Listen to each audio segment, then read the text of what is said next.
지금부터 전라도 정명 1000년 기념 대학술대회, 전라도 정명 1000년과 나주나씨의 호국 활동이라는 주제로 막을 올리겠습니다. 지금부터 전라도 정명 1000년 기념 학술대 개회를 선언합니다. 경과보고 금호사는 천년고도 목사골 나주시 남산비석에 자리잡아 금호 나사친과 6 아들 나정명, 나덕준, 나덕윤, 나덕현, 나덕신, 나덕신의 효자 충절인물 7위를 배양하고 매년 지역 유림에서 장사하고 있는 역사적으로 훌륭한 전통과 유서 깊은 사당입니다. 금호 나사침은 어려서부터 전성이 순우하였고 나이 16세 때 모친의 병안에 손가락을 잘라 그 혀를 모친이 드시는 약에 타드렸더니 쾌유하시는 극진한 효성으로 약관 12세 생전에 효자로 정려와 각종 은혜를 받았으며 선조 21년 1589년 기축사화시 우고를 당하여 위태로운 순간을 직면하였으나 효행으로 생정을 받아 마음 백성의 귀감이 되고 있는 나사침을 처벌할 수 없다는 선조 임금의 명으로 발을 응하기도 했습니다.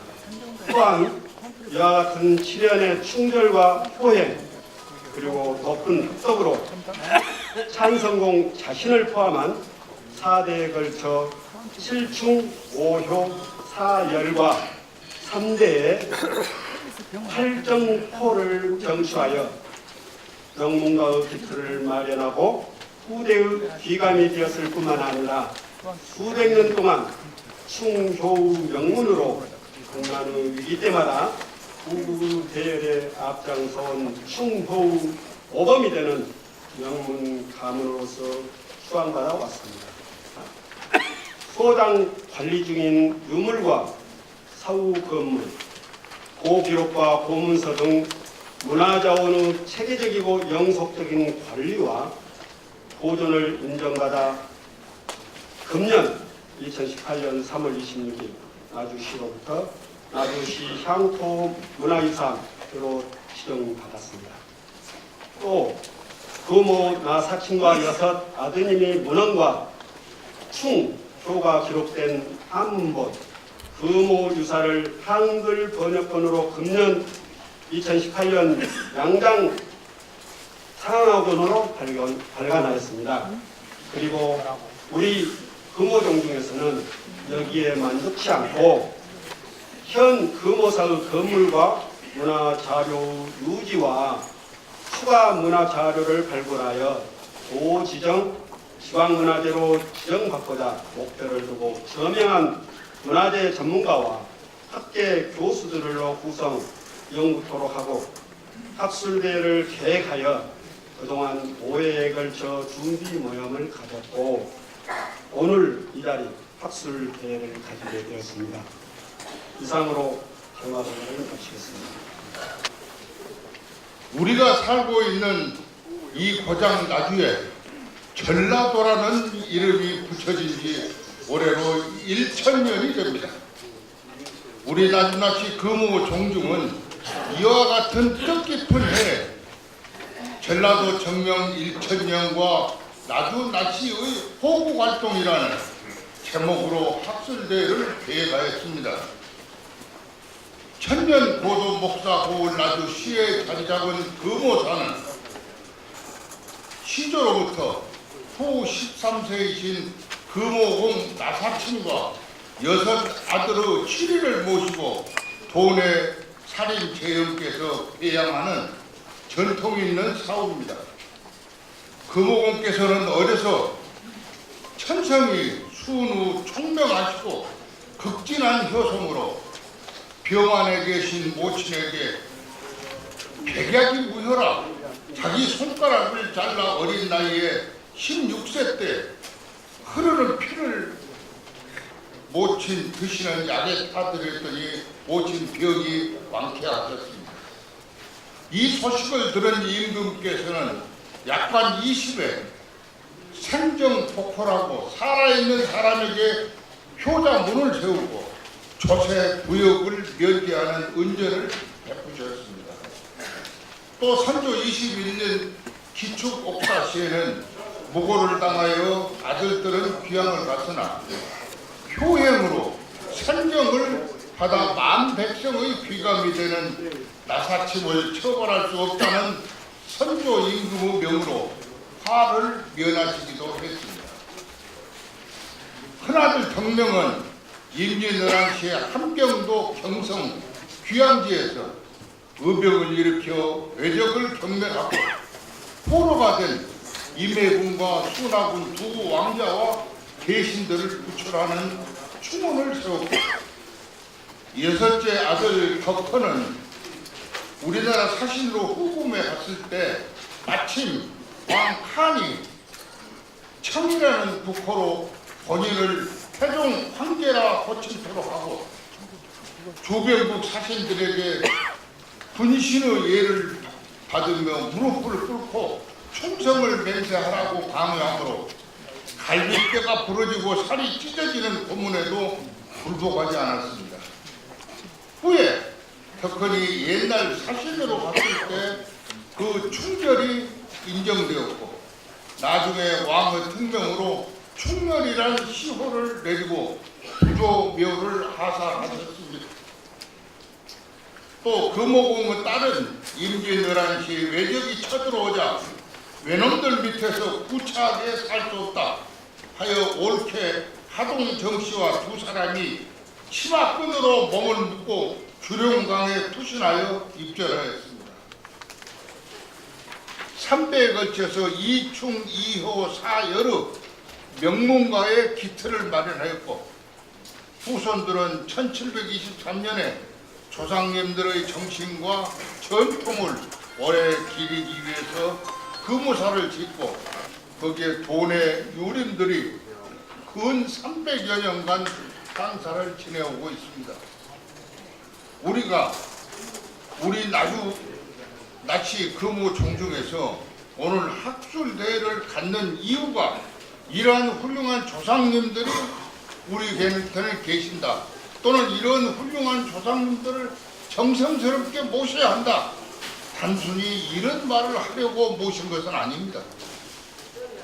이웃 주민과 후손들에게 필요한 것은 이런 훌륭한 조상님들의 정신과 유업을 우리가 교육시켜야 됩니다. 이러한 교육은 당연히 금호사가 모델이 되어서 앞장서서 관계기관과 협조하여 시행하는 전 교육장이 되어야 합니다. 금호사가 반드시 도 지정 지방문화재로 승격되고 현재의 시설과 모든 문화 자료를 계속해서 유지할 수 있는 예산이 반영되고 셋째, 이런 훌륭한 유업을 관광 자료화하고 또 교육 인원을 양성해서 이들의 활용 대책을 마련하고자 하는 것입니다. 오늘의 학술대회의 실시 이유가 여기에 있고 앞으로 학술대회도 이런 내용에 초점이 맞춰져야 한다고 생각합니다. 저는 나주나가 25대 손 이균입니다. 여러분 반갑습니다.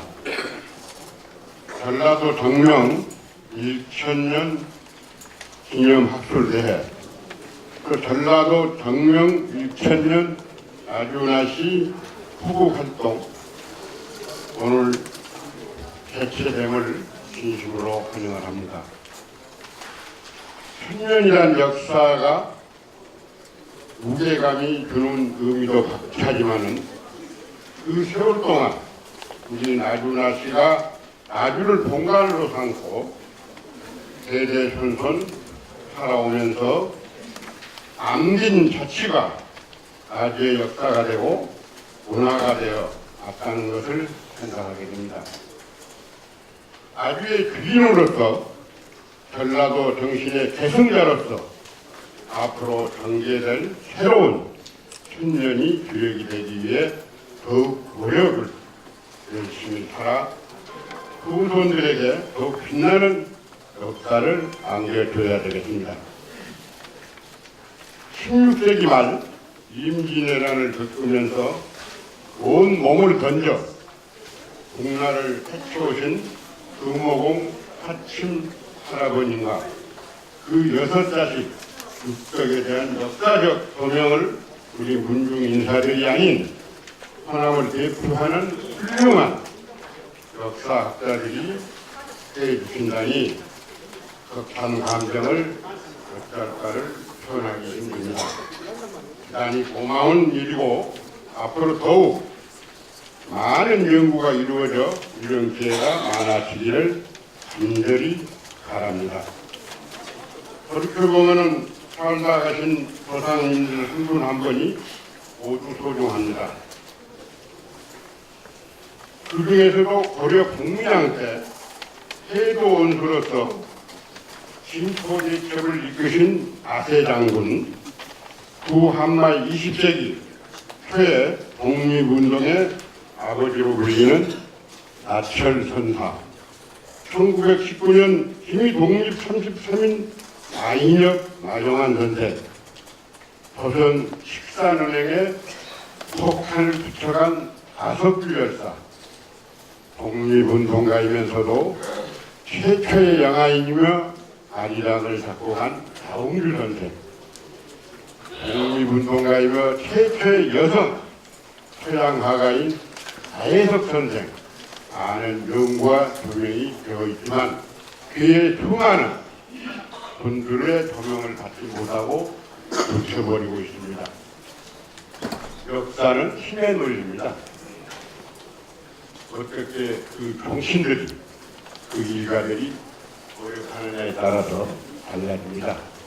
안시직하입니다마는 이번에 금오사를 아주 취약문화재로 지정을 받은 것은 금오유사를 재발간하여 또 후손들에게 널리 대표했으며 이 좋은 자리를 마련하기 위해서 애쓰신 아기수 금오종 동중회장님, 또 나이란 충교회장, 지역정책개발연구 중앙회장 등을 비롯한 많은 분들의 노고에 박수를 보내드리고 전라도 정명 1000년 기념학술대회, 전라도 정명 1000년과 나주나시의 호구활동에 시도연설과 종합토론의 사장을 맡아주신 김덕진 교수님, 또 연구 발표해 주실 강주 전남의 연구위원님들 모든 분들에게 진심으로 감사하다는 말씀을 드립니다.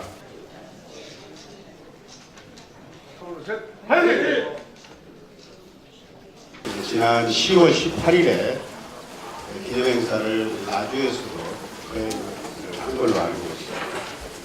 또 오늘 이런 기념행사를 하게 되어 매우 기쁘게 생각합니다. 저는 오늘 이 전라도의 탄생 과정과 그 다음에 그때 나주의 역할에 대해서 간단하게 말씀드리겠습니다. 전라도가 하나의 행정구역으로 윤곽을 드러낸 때는 통일신라 때입니다. 신라는 삼국을 통일하고서 그 넓어진 영토, 많은 인구를 효과적으로 통치하기 위해 전국을 9개 주로 나누었습니다.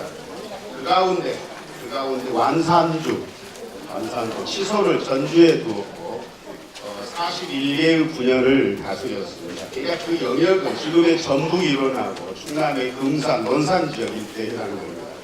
또 하나는 무진주입니다. 무진주는 치소를 지금의 광주에 두었고 해당하는 58개의 군과 현을 다스렸고요. 영역은 지금의 전남 일원하고 전북 거창 일원에 해당합니다.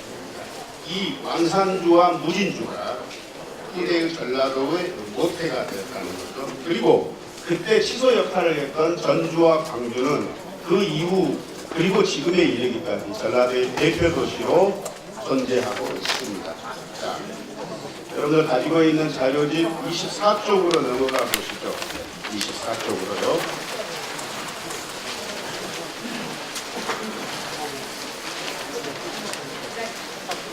신라 말기는 이제 아주 어지러운 이제 세상이 되죠.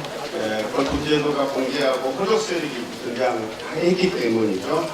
그때 여수 순천 부근의 군사 지휘관이던 병원, 이 사람이 광주에 들어와서 독자 세력을 만들고 전주까지 차지하고서 후백제를 건국을 합니다. 그때가 900년입니다. 어디에서 궁예가 후고구려를 세우죠. 901년입니다. 그 부하이던 왕건이 궁예를 제치고 거열을 세웁니다. 이때가 918년입니다. 제가 강의할 때 이 대목을 꼭 힘주어 얘기하면 학생들이 많이 웃기 때문에 918년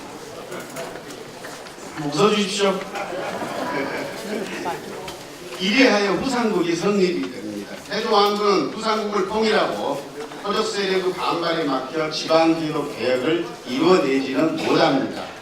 그러다가 983년 성종 2년에 전국의 주요 지역에 12개의 목을 설치합니다. 12개의 목. 그래서 그곳에 목사를 파견을 하죠. 그때 전라도에는 전주, 나주, 승주는 지금 순천이죠. 이 세 곳에 목이 설치됩니다.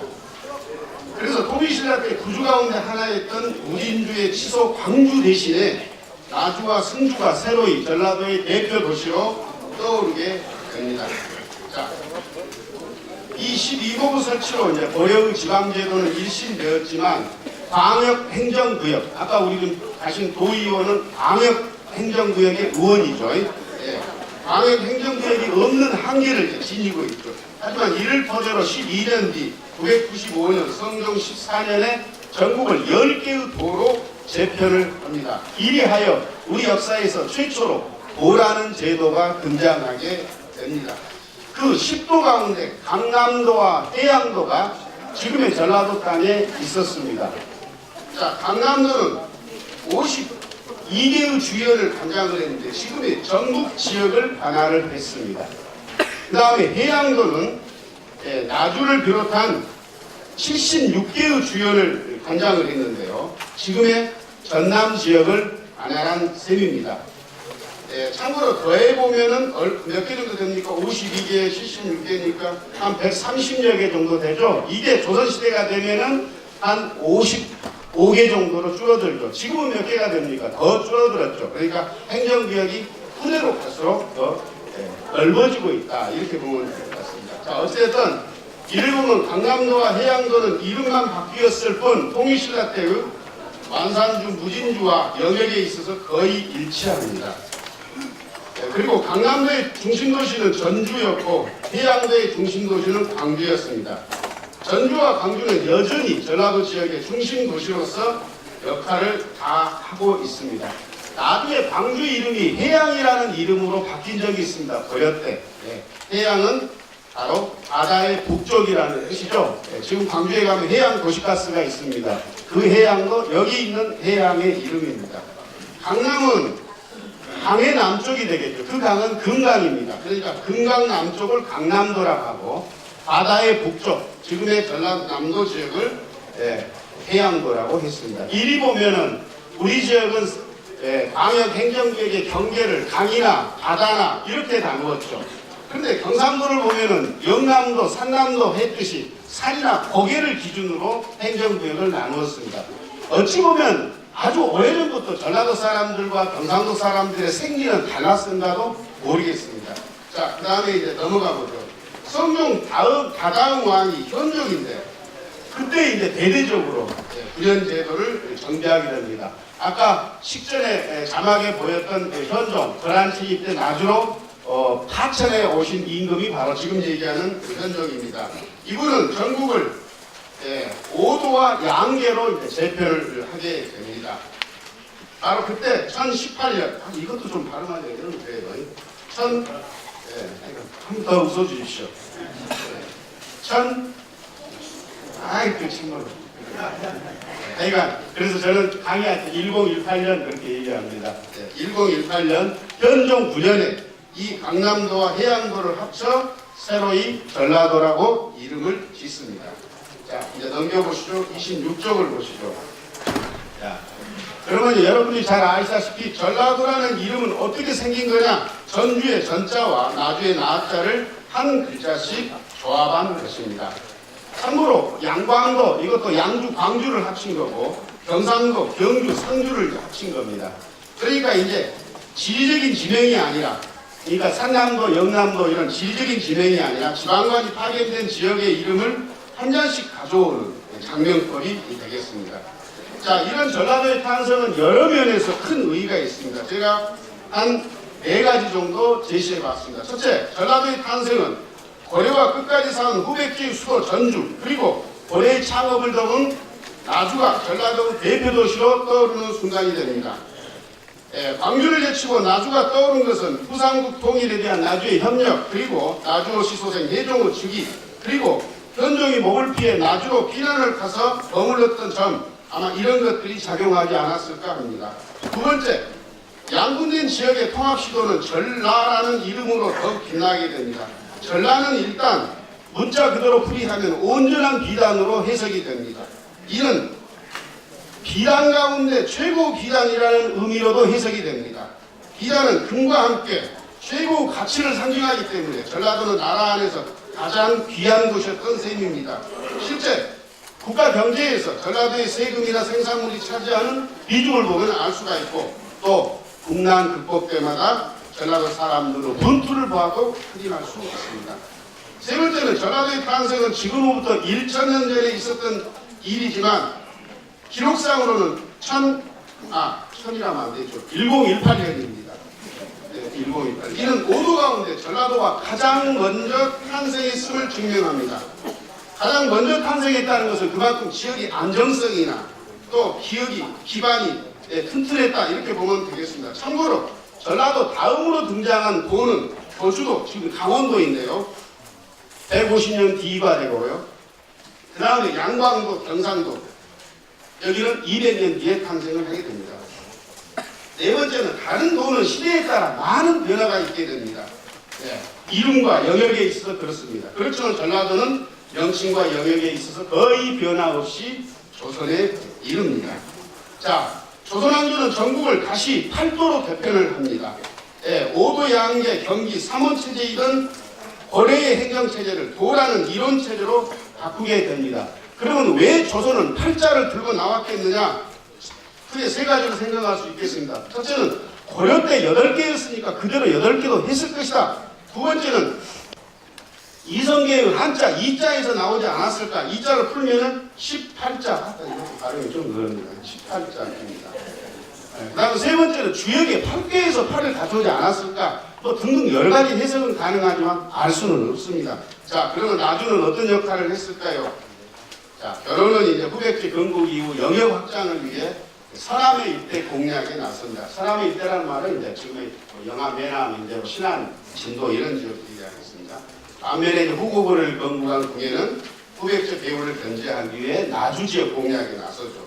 이를 위해 왕건은 후고구려 수군을 거느리고 나주를 장악하여 대략 한 10년 이상 나주에 머문 것 같아요. 왕건이. 그러면서 나주를 자신의 주요한 세력 기반으로 삼았다는 거죠. 결론적으로 나주는 고려 건국 후 주춧돌이 되었다. 왕건이 나주에서 연결을 맺은 세력으로는 나주오씨가 대표적입니다. 나주오씨는 대대로 나주의 목포에서 지금 현재 영산포가 되겠습니다. 목포에서 살며 서남의 해상무역에 종사하여 상당한 부를 축적한 집단입니다. 그러한 부를 바탕으로 나주오씨 가운데 다령군이라는 사람이 세력가로 군림을 했는데 그때 왕건이 나주를 공략하여 자신의 편으로 끌어들입니다. 그리고 곧 이어서 다령군의 딸 장하왕과 왕건은 혼인까지 하게 됩니다. 그리고 또 거기서 아들을 낳게 됩니다. 자, 넘겨보시죠.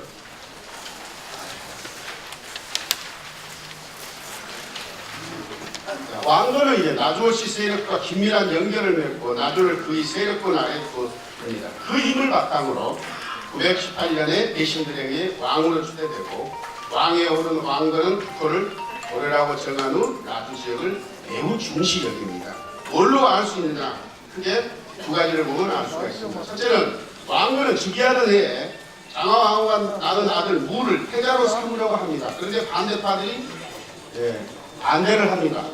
하지만 왕들은 3년 뒤에 개정 출신들을 물리치고 기어이 무를 태자로 책봉을 합니다.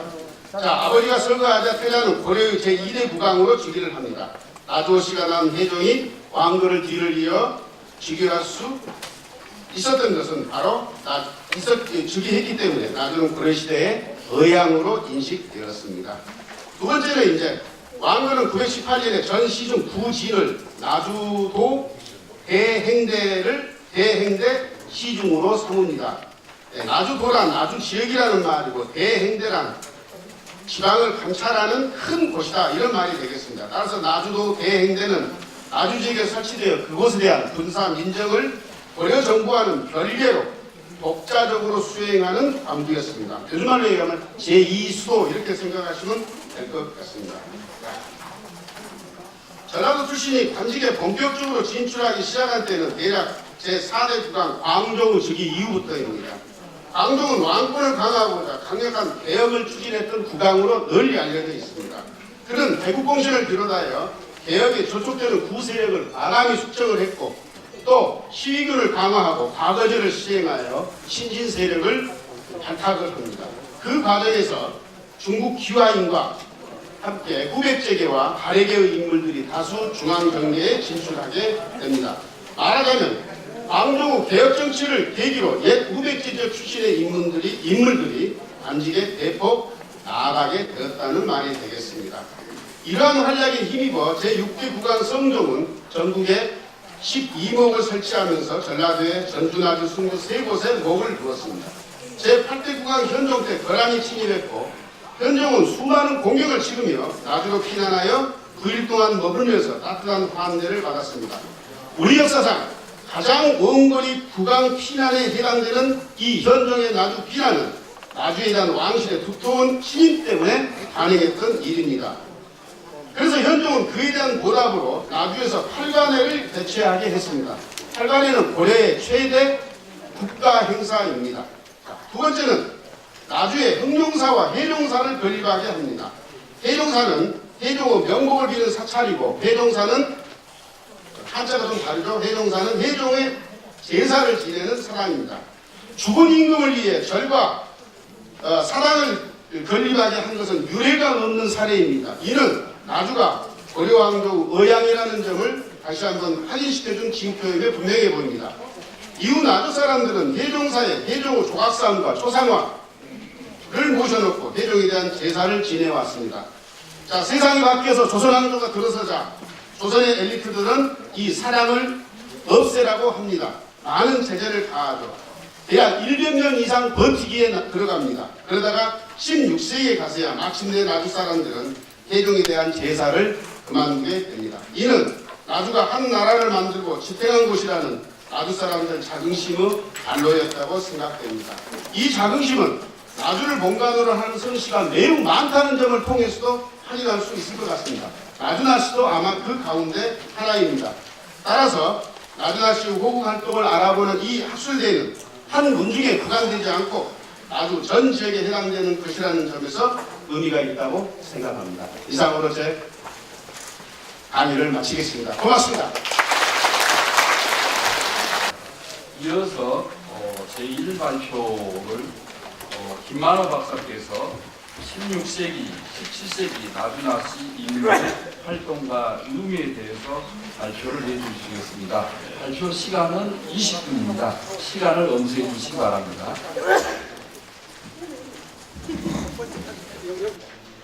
저는 16, 17세기 나주나씨 일문의 활동과 의미에 대해서 발표를 하게 되었는데요. 머릿말부터 읽도록 하겠습니다. 16, 17세기는 조선시대사 전체로 보면 중기에 해당합니다. 이 기간 동안 주요한 사건만 열거해 보더라도 손죽도 해변, 외변, 비추복사, 임진왜란, 이괄해난, 병자호란, 정말 조선시대사에서도 빼놓을 수 없는 좀 굵직굵직한 사건들이 있었던 시기입니다. 34페이지입니다. 근데 나주는 전라도에서도 거읍이기 때문에 이러한 굵직굵직한 사건에서도 또 적지 않은 영향을 주고받았습니다.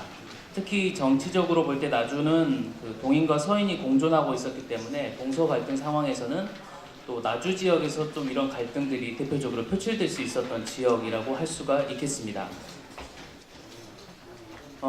이 글을 위에서 참고했던 자료는 그 올해 이제 부격되었던 금호유사, 여기 이제 그 나사침과 여섯 형제들의 문집들이 다 들어가 있기 때문에요. 이것들 중심으로 하고 실록의 자료들, 난중일기 자료 것들을 이제 주로 살펴봤습니다. 그래서 이 글의 목적은 나사침과 그 아들들의 행적을 좀 체계적으로 한번 정리해보자라는 차원에서 글이 진행되고요.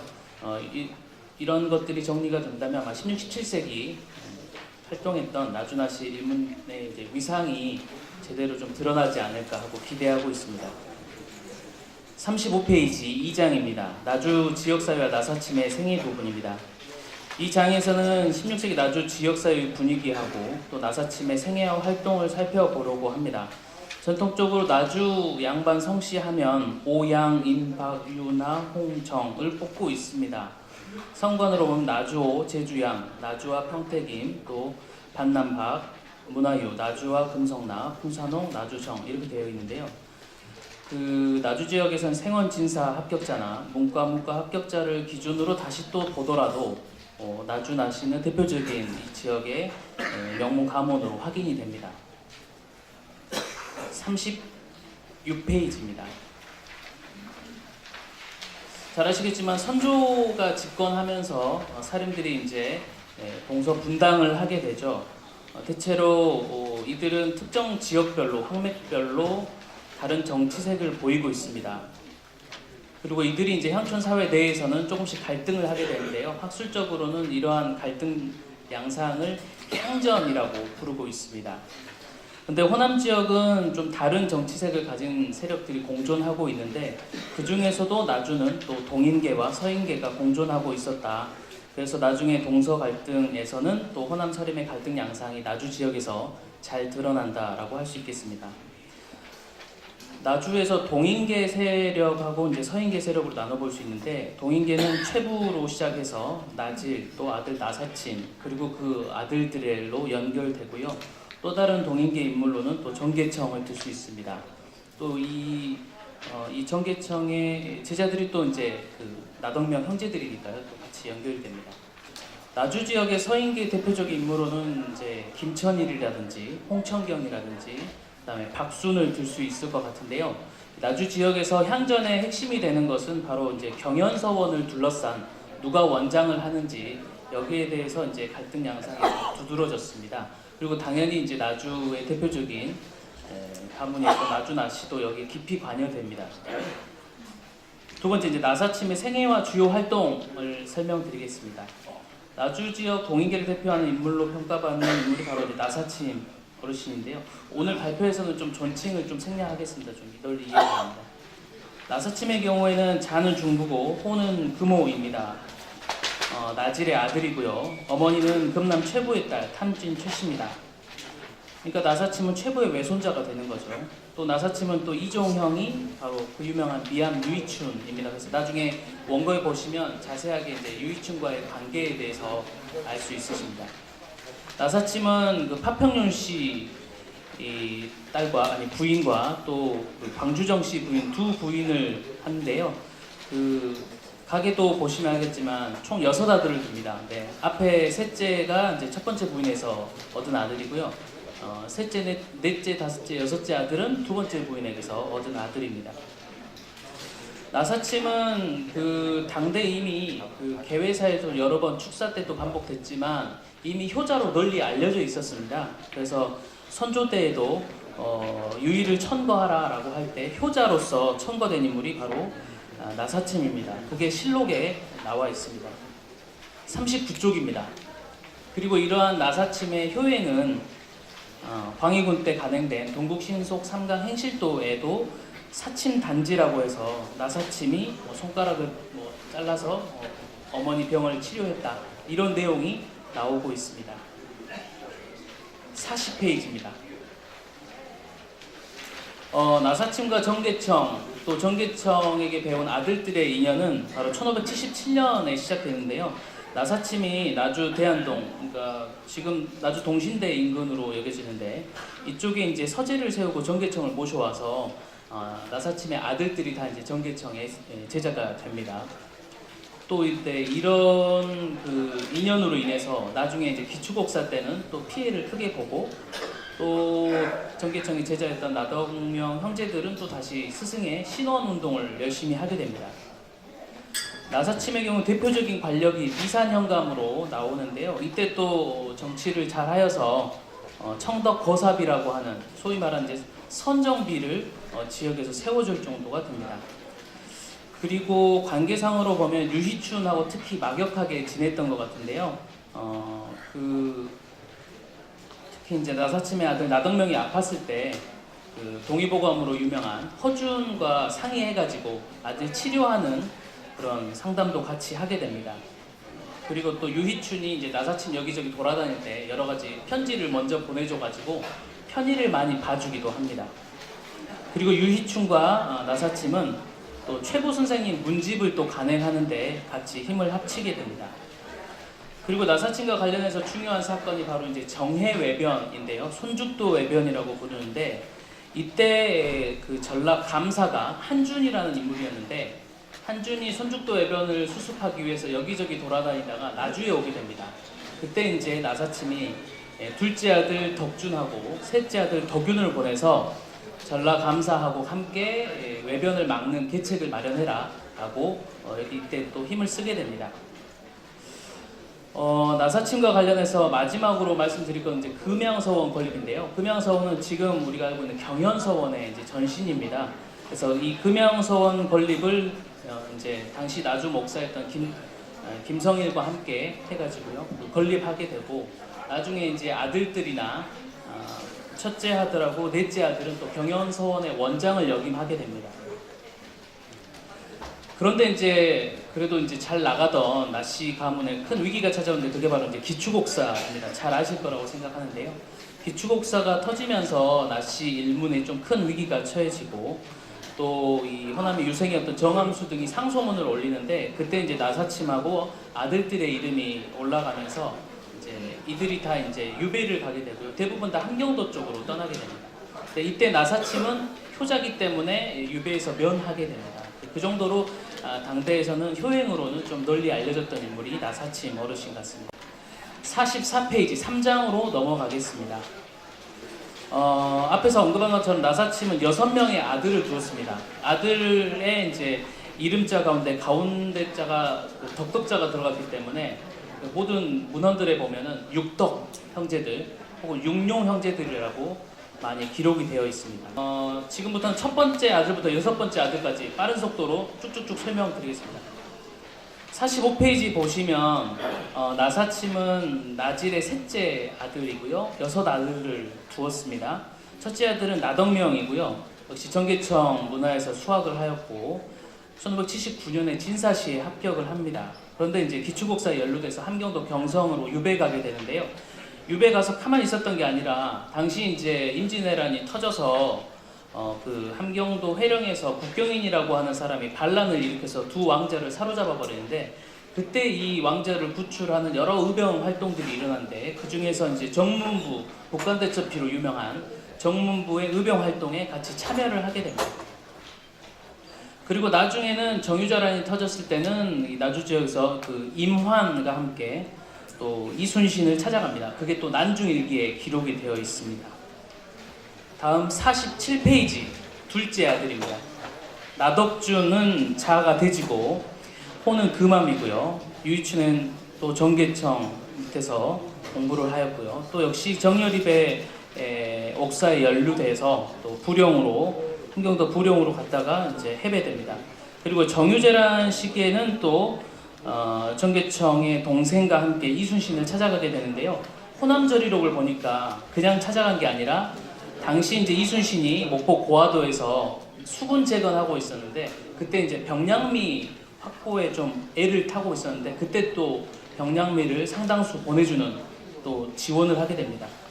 그리고 나덕준의 셋째 아들 나위소도 나중에 이제 경연성원의 원장을 하게 되는 거고요. 또 나덕준의 딸도 나중에 연료로 해서 49페이지 보시면 동국 신속 삼강 행실도의 또 그 하나의 사례로, 연료의 사례로 확인됩니다. 셋째 아들은 나덕윤이고요. 자는 유지, 호는 금봉입니다. 정계청 밑에서 공부를 했고요. 진사 시험에 합격하고 하는데 또 함경도의 옥사로 유배가 됩니다. 넷째 아들 나덕현은 자가 회지고 호는 반계입니다. 본인도 효행으로 널리 알려졌고요. 또 이 나덕현의 아내 정씨도 신우인 나씨와 함께 또 동국신속 삼강행시도에 연로로 들어가 있습니다. 그게 51페이지 보시면 제가 첨부를 해놨습니다. 다섯째는 나덕신입니다. 나덕신은 자가 택지고 호는 영암입니다. 임진왜란 발발 직전에 묵과에 합격했고요.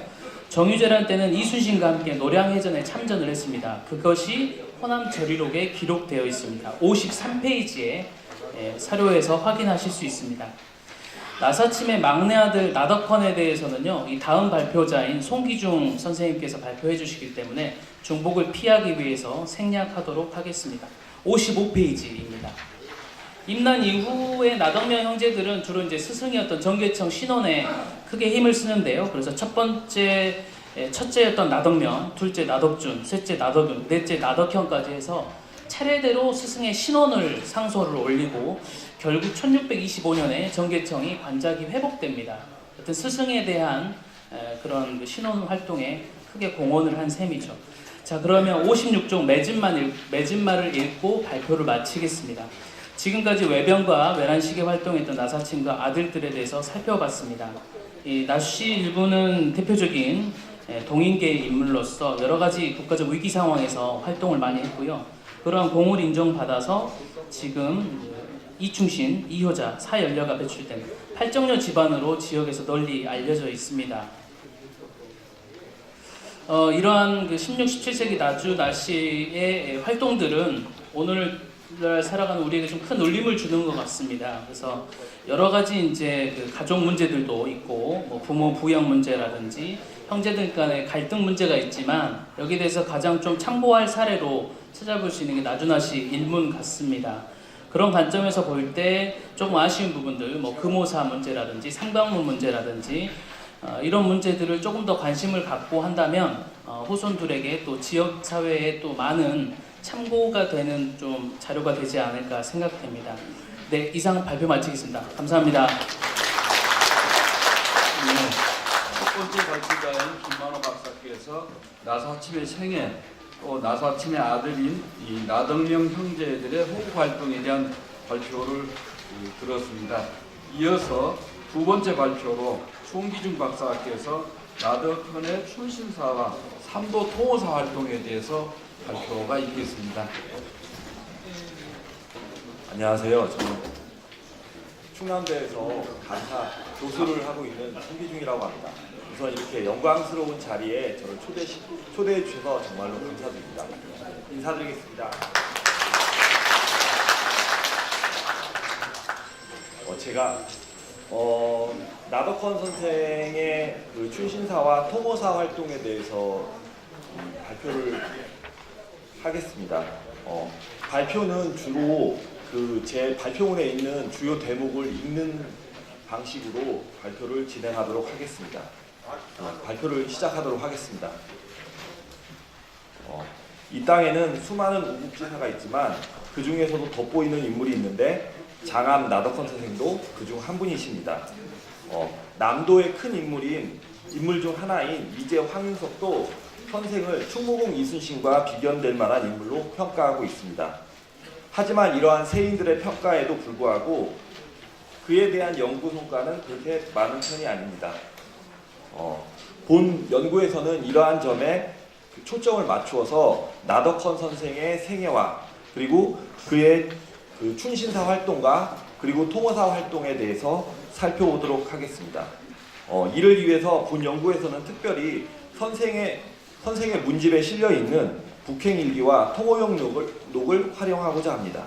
북행일기는 선생이 이제 춘신사로 파견돼서 심양에 가는 동안 일어났던 여러 가지의 일들을 일기 형식으로 기록한 것이고, 통호용록은 선생이 통호사 활동을 하면서 작성한 각종 공문을 그 시기별로 필사해 놓은 곳입니다. 이 두 자료는 선생의 활동을 밝히는 데도 중요하지만 17세기 초반 대청 관계를 살펴보거나 아니면 병자 호란 이후 경기 지역 수군 방어 태세의 정비를 살펴보는 데도 중요한 의미가 있습니다. 본 연구에서는 두 자료의 분석을 통해 선생의 업적을 구체적으로 살피는 한편 당시 수군의 상황이나 대관계를 더욱 구체적으로 알아보는 계기로 삼고자 하겠습니다. 2장을 보시겠습니다. 66쪽입니다.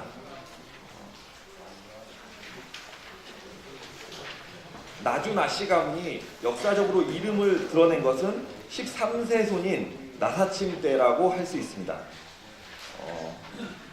선생의 아버지인 그는 이성형감에 재임하면서 각종 공을 세워 활약을 하였으나 곧 낙향하였습니다. 나사침은 6명의 자식을 두었는데 선생은 6번째 아드님이십니다. 선생은 선조 33년, 그러니까 1603년입니다. 묵과에 급제하고 선정관에 임명이 되셨습니다.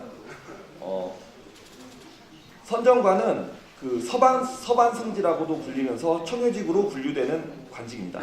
선생이 선정관직에 임명된 것은 그의 뛰어난 무예 역량을 조정으로부터 인정받은 것이라고 할 수 있습니다. 임진왜란이 끝나고 얼마 지나지 않아 변경에 위치한 촌락이 조선을 배시하고 흘추, 즉 여진족입니다. 여진족에게 특왕한 사건이 발생했습니다. 선생은 선정관으로서 파견되어 당시 함경도 동간의 상황을 구체적으로 중앙에 보고했습니다. 이 보고문에 대해서는 한번 읽어보시길 바라고요. 선생은 종성부사 고경민과 함께 동간에 가서 이곳의 함락한 형편을 구체적으로 보고하였습니다. 이러한 선생의 활동은 조정에서 이 동간 문제에 대해서 대책을 세우는데 크게 공헌하였습니다. 이러한 선생의 공적으로 인해 광해군 4년 선생은 의주부윤에 임명되었습니다. 그리고 광해군 8년 선생은 수원부 중군에 임명되었고 정삼품 상계인 통정대부의 품계를 받았습니다. 그리고 선생의 명성이 알려지게 된 계기는 이괄의 난이었습니다. 이괄의 난이 일어나자 선생은 도원수 장만에 휘하해서 종군하면서 당대의 무장인 남이응과 그리고 정춘신 등과 함께 전투에 참여하였습니다. 그리고 선생은 그 공적을 인정받아서 진무 원정공신 1등에 봉해졌습니다. 69페이지입니다. 그리고 정모를 한 당시 선생의 며느리 김씨는 저리로 순절하여 정렬을 받기도 하였습니다. 그리고 선생이 이후에 자신의 활약을 하게 된 것은 명예장수 유흥치 사건과 관계가 있습니다. 인조 8년 명예장수 유흥치가 1000명의 군사를 이끌고 가도에 들어왔습니다. 유흥치는 그 의주부윤을 결박하고 난타한 등 외교적인 분란을 상당히 많이 일으켰습니다. 조정에서는 사신을 파견해 유흥치를 회유하는 한편 유흥치를 토벌하기 위한 여러 가지 준비를 하였는데요. 선생은 그 접빈사로 임명이 되어서 유흥치를 회유하는 그 임무를 부여받았습니다. 70쪽입니다. 그런데 선생이 그 유흥치를 회유하기 위해 가는 도중에 유흥치가 군선 49척을 이끌고 중국의 등주로 향하고 있다는 소식을 듣게 됩니다. 이를 이제 선생님께서는 이제 중앙에 보고를 하게 됐고, 그 조정에서는 군사를 동원하고자 하는 계책을 수정하게 되는 계기가 됩니다. 그리고 선생도 임무를 마치지 못하고 다음 해인 인조 9년에 한양으로 다시 돌아오게 됩니다. 선생은 이러한 과정을 거쳐서 무장이면서도 그 중국과의 관계에 능통한 사람으로 평가를 받게 되었습니다. 이는 그가 이후에 춘신사를 활동을 하거나 아니면 통호사를 활동하는 그 계기로 작용하게 되었습니다. 71쪽을 보시겠습니다.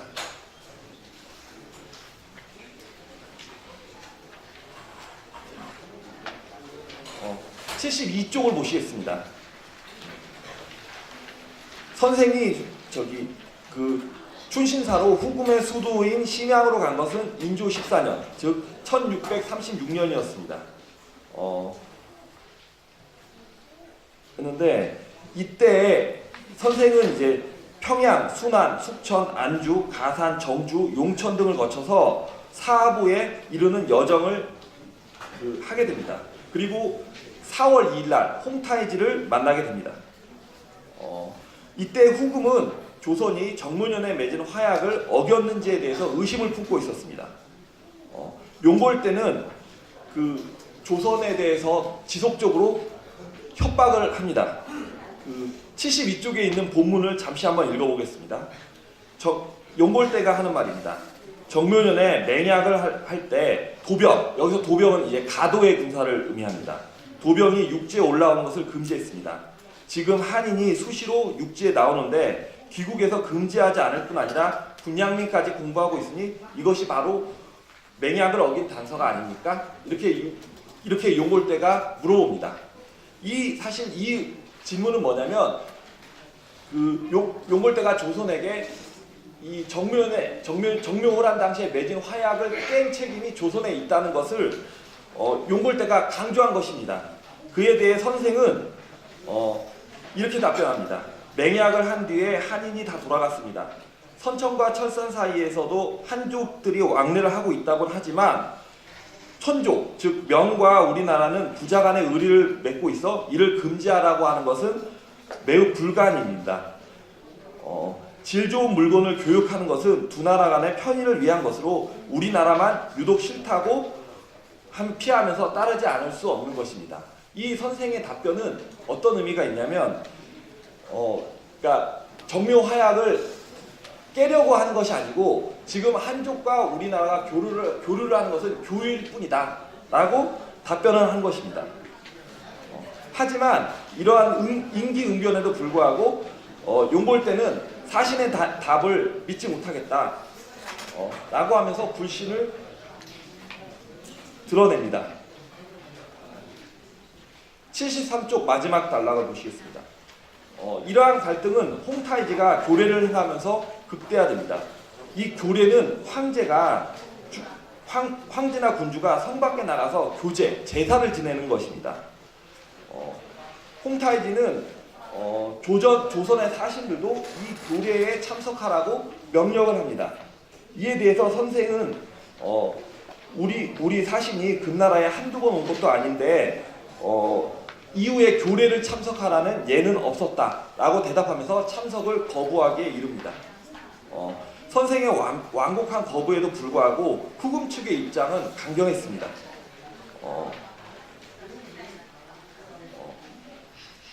용골대를 비롯한 후금의 관료들은 조선의 사신을 모두 붙잡아 반련에 세우도록 하라고 외치면서 선생의 머리, 허리 그리고 손발을 붙잡고 반차로 항하게 했습니다. 그러니까 억지로 끌고 간 것입니다. 선생은 이러한 불합리한 처사에 강력히 반발했던 것 같습니다. 그리고 이에 대한 선생의 반발로 인해 선생은 이곳에서 매질을 당하게 됩니다. 그럼에도 불구하고 선생은 그 뜻을 굽히지 않았습니다. 당시 후금은 조선을 사탁지물이라고 평가하고 있었습니다. 조선이라고 하는 나라는 주머니 속의 물건처럼 마음껏 주문할 수 있는 물건이다 라는 것입니다. 사실 후금과 조선의 국력차는 극복하기 어려운 것이기도 했습니다. 이러한 상황에서 선생의 저리정신은 조선의 처지를 그대로 드러내는 것인 동시에 후금 측이 조선을 그리 만만한 나라가 아니라는 것을 보여주는 것이기도 했습니다. 그런 의미에서 선생의 이러한 행동은 저리정신이라고 설명할 수가 있겠습니다. 74쪽 마지막 줄의 통허사 활동에 대해서 살펴보겠습니다. 이렇게 전쟁을 막아보려는 조정의 여러 가지 노력에도 불구하고 병자호란이 일어났습니다. 조선에서 병자호란이 일어난 것을 인식하게 된 것은 12월 10일입니다. 12월 12일 날 의주부윤 임경업의 장계로 후금의 침입을 알게 된 것입니다. 인조는 고장처인 강화도로 들어가고자 했으나 그러지 못하고 어쩔 수 없이 남한산성으로 들어가게 됩니다. 그리고 여기서 40일 동안 항전하게 되었습니다. 인조가 이렇게 행동하는 동안에 강화도에서는 조선 수군과 후금 사이의 전투가 한창이었습니다. 하지만 중과 부족으로 인해 인조 15년 1월 10일 후금군이 여마를 도마하여 강화도가 함락되고 합니다. 강화도와 그 일대는 이로 인해 심각한 피해를 입었습니다. 병자호란이 끝난 이후 조정에서는 강화도를 포기하고자 하지 않고 여전히 보장처로 활용하고자 했기 때문에 강화도의 수군 방어태세의 정비는 대단히 중요한 문제로 부각되게 됩니다. 그리고 여기에 대한 적합한 인물을 물색하게 되는데 그 과정에서 등장한 인물이 바로 선생이십니다. 선생은 인조 15년 6월 전통호사 신경진으로부터 병부를 인계받는 것으로부터 업무를 시작하게 됩니다. 당시 강화도 일대의 수군진의 상황은 심각한 것이기 때문에 방위태세가 제대로 작동하기 어려웠습니다. 선생께서는 이런 문제를 갖다가 극복하기 위해서 군선 상황을 세세하게 파악하고자 했습니다.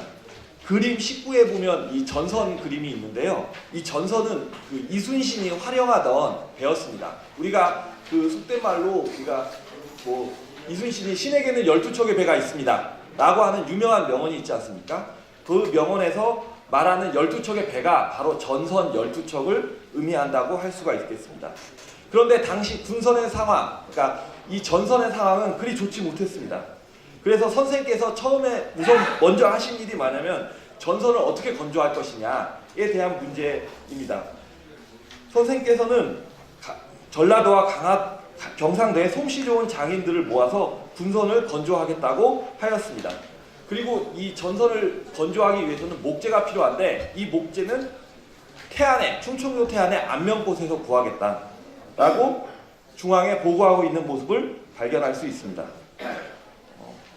이 군선에서 전투를 수행하기 위해서는 이제 병장기의 상태가 좋아야 했습니다. 선생께서는 그 병자호란 당시에 각 사람들에게 나누어졌던 병장기를 회수하고 그리고 이것을 수리하는 작업을 실시하였습니다. 그리고 이 배가 있으면 배를 탈 인원을 이제 확보를 하고자 했는데 이를 위해서 선생께서 이제 작성하신 것이 존몰선책이라고 한 것입니다. 이 존몰선책은 경기도 각 지역에 있는 그러니까 통호령에서 관할하고자 하는 수군의 상태를 이제 확인하고자 하는 그런 체계로 생각이 됩니다. 근데 이 존몰선책을 이제 작성한 결과 이 병자호란보다 수군이 185명 정도가 부족하다고 지적했습니다. 라는 결과가 나왔습니다. 이 수군이 숫자가 부족하게 되면 그러니까 배를 운영하기 어려울 뿐 아니라 재정을 충당하는 데도 상당한 애로사항이 생기게 됩니다. 그래서 선생께서는 이런 배를 갖다가 그 수군을 확보할 수 있는 방안을 이제 마련하게 되는데 자신의 관할에 있는 교동부의 육군을 덜어내서 수군으로 충당하자는 방안을 구상하게 됩니다. 그리고 이렇게 모인 수군들을 갖다가 훈련할 수 있는 방안도 모색하게 됩니다. 이렇게 선생이 군선을 수리하고 병력을 모으고 이를 훈련하는 것은 이 수군진의 기능을 회복하기 위한 노력이었습니다. 그리고 선생의 노력은 일정 부분 효과를 나타내는 것으로 생각되는데요. 80쪽을 보시겠습니다. 이 선생이 올린 장기에 보면 선생이 좋은 활동을 하고 있다는 그 모습이 발견됩니다. 이 조은을 호송하는 것은 수군의 이제 주요한 기능 중에 하나였습니다. 근데 이러한 내용이 발견된다는 것은 선생의 어떤 노력을 통해서 이 수군이 좋은 활동을 호송할 만큼의 어떤 역량을 회복하고 있는 것이 아닌가라고 추정을 할 수가 있었습니다. 이렇듯 선생은 외교에도 능할 뿐 아니라 군사활동에도 능한 당대의 보기 드문 어떤 인물이셨습니다. 조정에서는 82쪽 마지막 쪽을 보시겠습니다. 조정에서는 이러한 선생의 업적을 임명해서 정조 14년 충렬봉이라고 하는 시호를 내렸습니다. 임금을 섬길 때 절개를 다했다는 의미로 충자를 닦고 강하고 굳세요. 전장에서 공을 세웠다는 뜻으로 열자를 땄습니다. 이러한 시호는 선생의 인생을 잘 표현한 것이 아닌가 합니다. 예, 이상 발표를 마치겠습니다. 송기중 박사의 나덕헌의 춘신사와 삼국 통호사 활동에 대한 발표를 마쳤습니다. 세 번째 발표로 조선대 신웅주 교수의 금호사의 건립과 건축 특징에 대해서 발표를 듣겠습니다. 금호사는 나주시 향토문화유산으로 지정되어 있습니다. 앞으로 도지문화재 지정을 받기 위해서 특히 학술적인 중요한 발표가 신웅주 교수의 발표가 되겠습니다. 경청하겠습니다.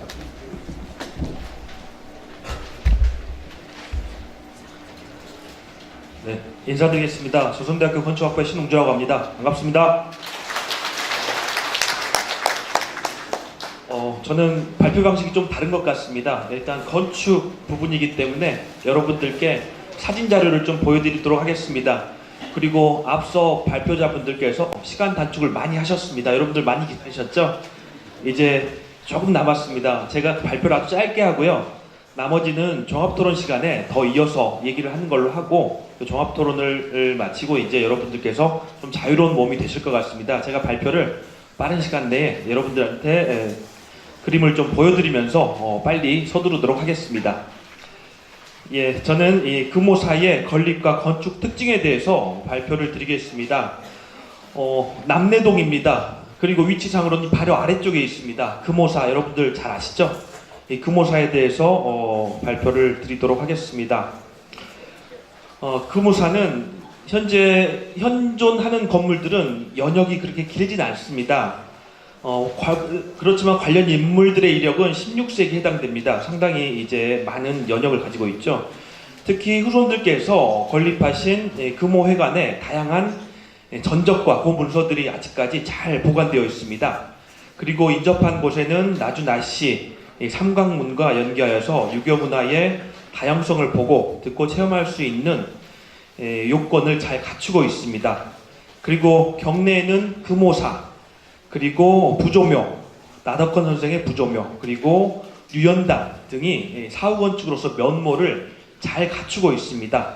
그래서 저는 이 금호사의 건축 양식적 특징에 대해서 간단하게 발표를 드리도록 하겠습니다. 다음 넘겨주세요. 네, 금호사의 연역과 유래, 앞서 여러분들께서 말씀을 하셨습니다. 금호사는 나주 나씨 문중에 금호 나사친 선생, 그리고 그의 6 아들 등 7위의 유패가 봉안되어 있습니다.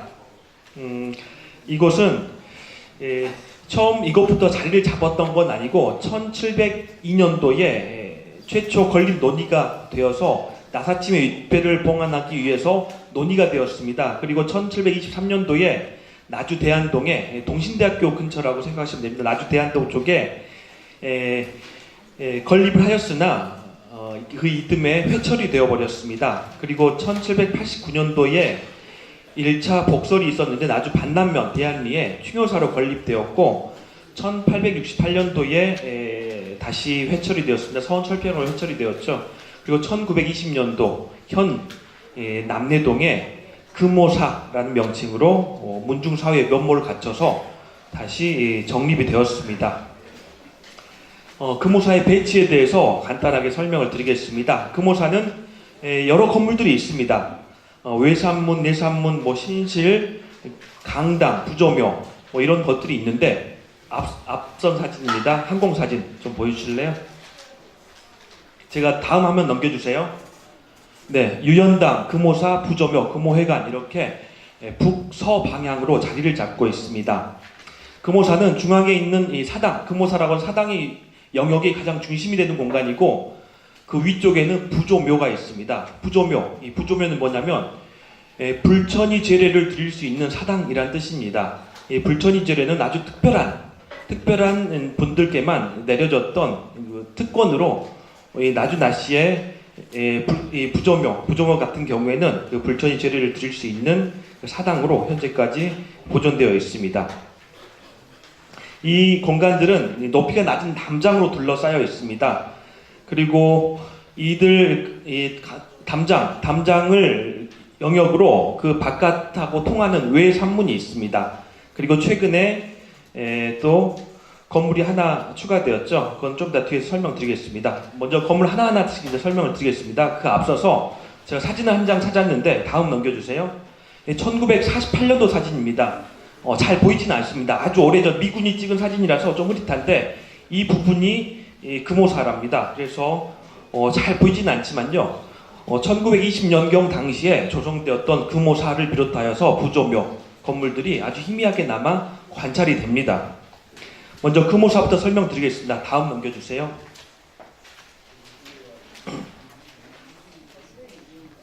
다음. 네, 금오사입니다. 금오사는 정면 3칸, 그리고 측면 1칸, 그리고 앞에 전퇴가 달려있는 맞배지붕 건물입니다. 정면의 전퇴는 이렇게 마루가 없이 개방되어 있습니다. 이 형태는 사당의 일반적인 공간 구성 형식과 아주 비슷합니다. 가장 유명한 건물들 중에서는 그 향교라든지 커다란 이 서원의 사당 부분을 생각하시면 되겠습니다. 그리고 앞에 있는 이 계단은 화강석 계단인데 이쪽 지역이 과거에 물난리로 좀 피해를 겪다 보니까 사당을 전체적으로 위로 올리는 공사를 단행했다고 합니다. 그럼으로써 최근은 아니죠. 근래에 모습이 약간 변모가 되었습니다. 그리고 지붕은 이제 맞배 지붕인데 용마루와 내림마루가 설치되어 있고 측면에는 풍판이 달려 있습니다. 그리고 기와는 한식 기와가 설치되어 있습니다. 전통적인 양식을 잘 갖추고 있습니다. 다음 넘겨주십시오. 그리고 금오사의 내산문입니다. 이 내산문은 형태가 조금 바뀌어버린 이 금오사보다는 조금 더 고식적인 형태를 갖추고 있습니다. 출입하는 좌우문과 중앙에 있는 억한의 문이 달려 있습니다. 이 문은 1920년경에 아마 조성된 건물로서 소술산문이라고 불리기도 하고 금오사의 내산문의 성격을 갖고 있습니다. 가구는 삼량구조인데 기둥상부에 장열하고 보화지라고 하는 부재가 이제 끼워져 있고 그 위에 대들보가 설치되어 있습니다. 좀 특징이라고 한다면 옛날에는 부재를 선택할 때 그 건물에 맞는 적절한 부재를 잘 선택했다는 겁니다. 최근에는 커다란 목재를 치목, 그러니까 제재소에서 뚝뚝 잘라가지고 사용하긴 하지만 과거에는 그 위치에 맞는 휘어진 목재들을 구하는데 시간을 많이 할애했고 그 목재들을 잘 다듬어서 만들었던 상황이었습니다. 이 금오사 내산문도 그런 형태가 잘 남아있는 것으로 판단이 됩니다. 네, 다음 금오사 외산문입니다. 이제 외산문이라는 명칭을 붙였는데 사실 문은 3개는 아닙니다. 가운데 출입문이 하나가 있습니다. 이 가운데 출입문이 하나가 있다는 것은 좌우 양쪽에 있는 문의 형식보다는 조금 신적 영역이 아니라는 의미로도 해석이 가능합니다. 그 이유는 뭐냐면 산문을 출입할 때는 항상 오른쪽으로 들어가죠. 나올 때도 오른쪽으로 나갑니다. 이런 방식으로 이제 출입을 하는데 가운데 부분 출입을 하지 않습니다. 하지만 이 외산문이라고 하는 이 문은 가운데 출입문이 하나밖에 없습니다. 이런 형태로 봐서는 아마 금오사의 영역 설정을 할 때 금오사는 내산문을 중심으로 사적 영역이 아마 형성이 되었었던 것 같고 이 외산문의 형식, 외산문이 있었던 위치는 금오사를 다른 용도로 이미 쓰기 위한 사전에 계획이 있었던 것으로 생각이 됩니다. 그래서 그 안에 다른 유연당의 건물도 또 배치가 되어 있죠. 그래서 이 외산문은 그 사적 영역이 아닌 그 바깥의 영역으로 판단이 됩니다. 그리고 그 다음 보시면 다음 넘겨주세요. 이제 부조묘입니다. 아까 설명드렸던 그 부조묘. 사실 이 금오사 경내에서 가장 건축적인 가치가 있다고 판단되는 건물 중에 하나입니다. 딱 보시기에도 좀 오래된 것 같고 그리고 1920년도 당시에 전에 회철되었던 것들을 다시 이제 신축했다 이렇게 기록이 좀 되어 있는데 그 이전에도 사용되었던 초석이라든지 석재 이 부재들은 아마 재사용이 되었던 것으로 판단이 됩니다. 상량문이 있는데 상량문에는 단기 4323년 1990년도에 한 번 더 보수해서 저 상량문을 설치한 것 같습니다. 이 건물도 역시 전면 퇴칸이 이렇게 공간도 비어 있고 이 공간에서 다양한 의식을 행할 수 있는 장소로 활용이 되는 정면 3칸, 측면 1칸에 전퇴가 있는 마패 지붕 건물입니다. 그리고 부조묘 출입문이 있습니다. 네, 이것은 이제 부조묘 부분인데 조금 특이할 만한 사항은 뭐냐면 이 금호 사이에 위치한 건물들이 지붕의 곡선이 상당히 크다는 겁니다. 그래서 마패 지붕 같은 경우에는 이러한 부재를 보통 설치하지는 않지만 갈모산방이라고 하는 부재를 설치해서 지붕의 끝을 조금 더 들어 올리는 기법을 취하고 있습니다. 이런 부분들은 아마 금호사가 갖는 건축 양식적 특징 중에 가장 주목할 만한 사항이라고 할 수가 있겠습니다. 네, 다음 넘겨주세요. 네, 아주 오래된 초석들도 좀 보입니다. 다음. 네, 그리고 출입문입니다. 부조묘 출입문인데 아주 작은 문이죠. 보통 일강문이라고도 불립니다. 정면 1칸에 측면 1칸 부분의 출입문인데 1920년에 처음 조성된 주법들이 그대로 잘 남아있고 단 앞부분에 이제 다듬은 화강석들이 나중에 동발이 교체로 좀 다시 바뀌었는데 이런 부분들은 다시 고식으로 고쳐낼 수 있을 것 같습니다. 앞서 말씀드린 바와 같이 이 부조묘 부분들이 이 금호사 경내에 있는 건축물 중에서 가장 건축 양식적으로 가치가 있다라고 말씀을 드릴 수가 있겠습니다. 그리고 또 하나 다른 건물이 더 있는데 유연당입니다. 역시 이 유연당도 마찬가지입니다. 이 정면에서 보시는 이 사진에서도 지금 파악이되지만 지붕이 상당히 많이 들려있죠. 이렇게 전라도 지역에서 이렇게 지붕이 많이 들려있는 건물들은 찾아보기가 어렵습니다. 이 건물의 정면에는 유연당이라고 새겨진 편액이 걸려 있습니다. 설주 선생이 보성 출신의 설주 선생이 아마 이 글을 쓰신 것 같습니다. 유연당이라고 새겨진 편액이 걸려 있고 그리고 내부에는 또 다양한 문중의 시도기들이 들어 있습니다. 여기도 역시 이렇게 상량문이 있습니다. 이 상량에는 뭐라고 쓰여 있냐면 정축 연유로 아마 쓰여 있는 것으로 봐서 1937년도에 건축이 되었던 것으로 생각이 됩니다. 1937년도에 건축이 되었습니다. 이 시기는 일제 강점기로서 사실 이 한옥의 건축 양식이 조금씩 퇴색되어 가던 시기입니다. 그렇지만 한옥의 양식을 계속 고수하면서 근대적인 공간의 대규모화라고 하는 그 공간의 성격을 담아내는데 많은 노력을 기울였다고 볼 수가 있습니다. 이제 내부 모습들 이렇게 이제 문갑도 끼워서 참 특이한 방식으로 잘 활용을 하고 계시는 것 같습니다. 다음 또 넘겨주세요. 네. 그리고 의열각이 있죠. 의열각이 최근에 이제 건립이 되었습니다. 팔짝 지붕의 형식이고요. 안에는 2개의 비를 지금 봉안하고 있습니다. 네. 매진말입니다. 자, 금호사에는 7인의 유폐가 봉안되어 있습니다. 금호사에 현존하는 건축물은 이 건립 시기가 앞서 말씀드렸다시피 건립 시기가 오래되지 않았지만 나름대로 부조묘라든지 또 유연당이라든지 건물에서 독특한 건축의 양식들, 특징들을 살펴볼 수가 있었습니다. 이를 토대로 이것들을 최근에 또 나주시에서 향토문화유산으로 지정을 하였습니다. 아마 사진을 통해서 중간중간에 보셨던 내용들이 금호사의 일부분들이 조금 이제 훼손되고 또 부서진 부분들을 여러분들이 눈으로 확인을 하셨을 겁니다. 이 부분들도 조만간에 다 보수가 되고 말끔하게 정비가 된다고 합니다. 좋은 일이 아닐 수가 없습니다. 그래서 여러분들께서 더 관심을 가져주시고 이 금호사를 잘 정비한다면 앞으로 좋은 문화가 되지 않을까 생각이 됩니다. 이상 발표를 마치겠습니다. 네, 감사합니다. 조선대 신웅주 교수께서 먼저 김만호 박사께서 발표한 내용은 이 전쟁, 외란과 호란, 그리고 국내 정치, 옥사와 정변 이런 격변기 때 나준하 씨가 어떤 활동을 했느냐 이런 발표를 해주셨습니다. 이 점에 대해서 노기욱 나주문화원 사무국장께서 토론을 해주시겠습니다. 무안문화원에서 노기욱입니다. 저희 무안하고 이 나사친 가문하고도 상당히 연관성이 있어서 이 자리에 교육대학교 교수님의 초청을 받아서 왔습니다.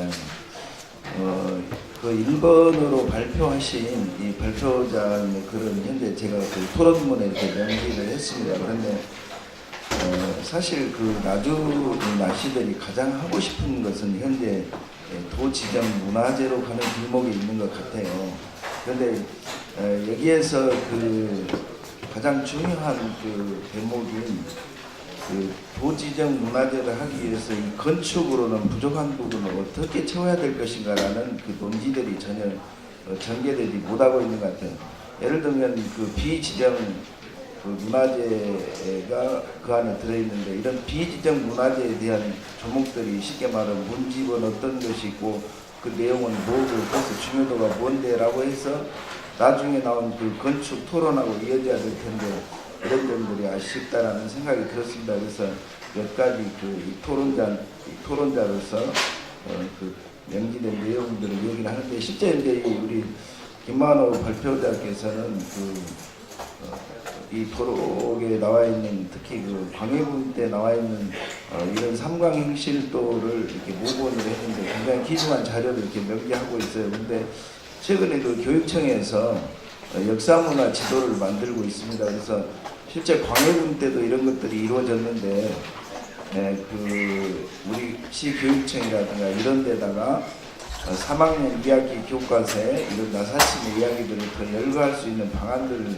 제시해줬으면 좋지 않았겠는가 그런 생각도 해봤고 또 하나는 이 본문에서 이순신 이야기를 많이 하고 있어요. 그런데 이 현재 전라도에서 시행하고 있는 이순신 문화유적에 관련돼서 문화유적을 그리면서 이렇게 조명을 하고 있습니다.